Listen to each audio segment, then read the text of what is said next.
President Trump seriously considered deploying federal forces to San Francisco in response to growing public safety concerns voiced by residents and businesses.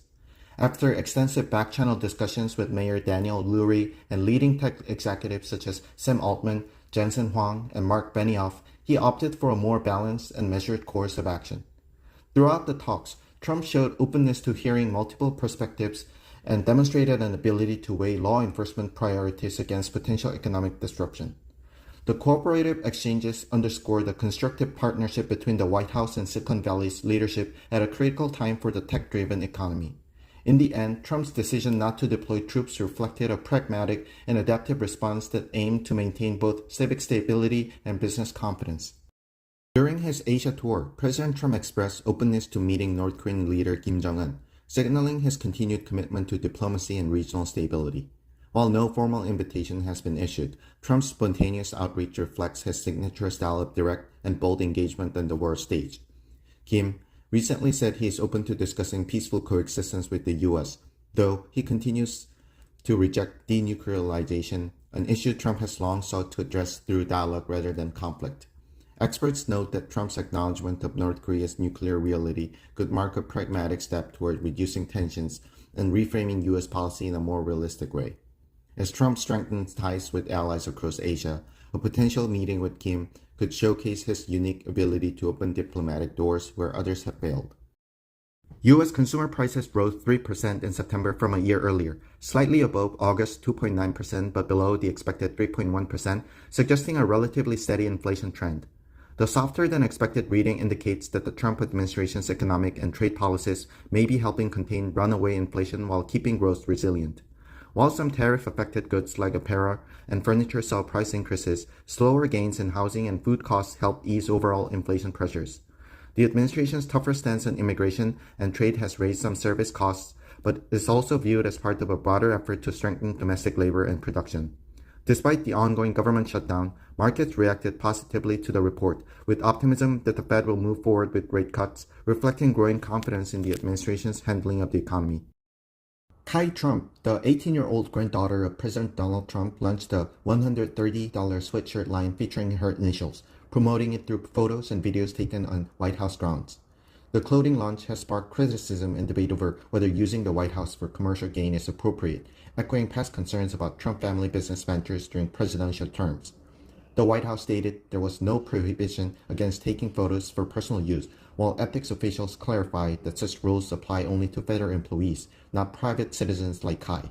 Kai, a competitive high school golfer with millions of social media followers, already has partnerships with brands like TaylorMade Golf and Accelerator Active Energy. Public response to her fashion line has been mixed, some praising her entrepreneurial drive, others mocking the price and questioning the logo's originality. The article shows how many women in today's Republican politics, especially in MAGA circles, moved from beauty pageants to public roles, reflecting the strength of Trump-era mentorship and networks.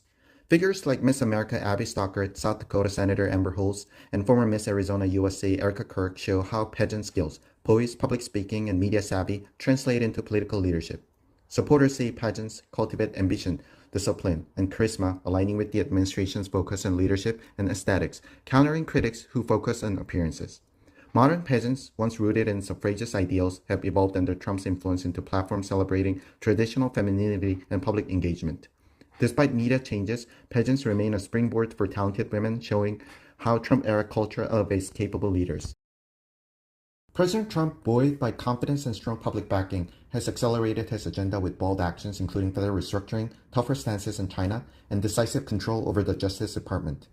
His leadership has brought renewed unity among advisors, world leaders, and business executives, many of whom now openly support his initiatives and seek alignment with his administration. Trump's assertive approach has revitalized relations with the industry leaders, reduced internal dissent, and positioned the White House as a driving force behind economic and foreign policy decisions. Despite legal and political challenges, Trump remains undeterred, advancing reforms and trade measures that he believes will protect American interests and restore balance in global markets. With a loyal cabinet, enthusiastic supporters, and strengthened authority, Trump appears more confident and effective in his second term, pursuing his vision with focus and resolve. President Trump's bold, deal-driven approach has rapidly produced major domestic and international results, highlighted by the Gaza peace plan that even critics briefly praised.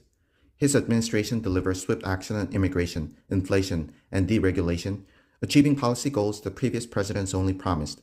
Despite some backlash and slipping approval ratings, Trump's decisiveness and pace of reform have redefined the presidency and the national vibe. Internationally, he revived U.S. influence, especially in the Middle East and Latin America, while compelling European allies to boost defense spending. His greatest task now lies in managing rising tensions with China, where Trump's strategic disruption could again reshape global power dynamics.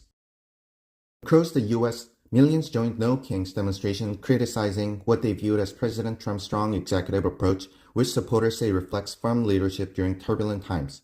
About 200,000 gathered in Washington, D.C., with similarly large, peaceful rallies in New York, Chicago, and Boston. Police departments nationwide reported no major incidents or arrests.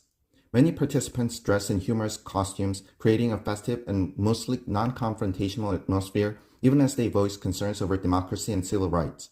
Republicans dismissed the protests as politically motivated, and President Trump responded calmly, saying he is not a king and that his actions are within presidential authority. From Los Angeles to Boston, citizens from diverse backgrounds expressed differing opinions, some opposing Trump's policies, others praising his decisive style and focus on national order, reflecting an ongoing debate about the direction of American leadership. America's largest banks reported a strong third quarter, earning nearly $41 billion collectively, a 19% rise from last year, underscoring the resilience of the U.S. economy. Executives noted steady consumer spending, rising deal-making, and solid business confidence, signs of economic strength often attributed to pro-growth policies established in earlier Trump years. While some warned about market risks and a slowing job market, banks emphasized that consumers remain healthy and delinquencies are low. Continued investor optimism, record inflows into firms like BlackRock, and expanding wealth portfolios at Morgan Stanley point to broad market confidence.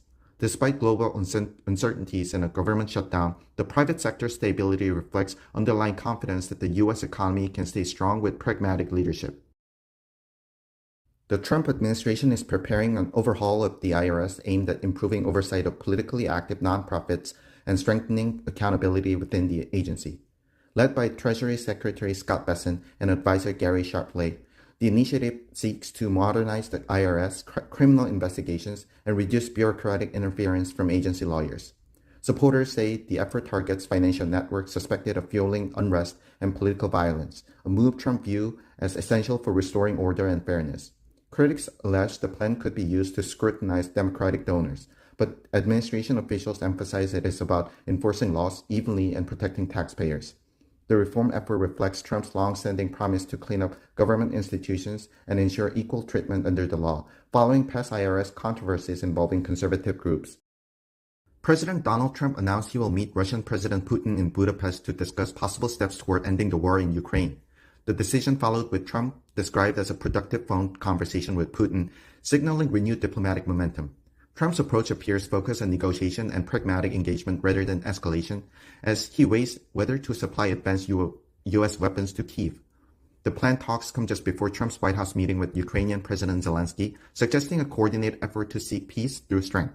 Trump's team, led by Secretary of State Marco Rubio, is preparing high-level discussions that could mark a turning point in the complex diplomatic landscape.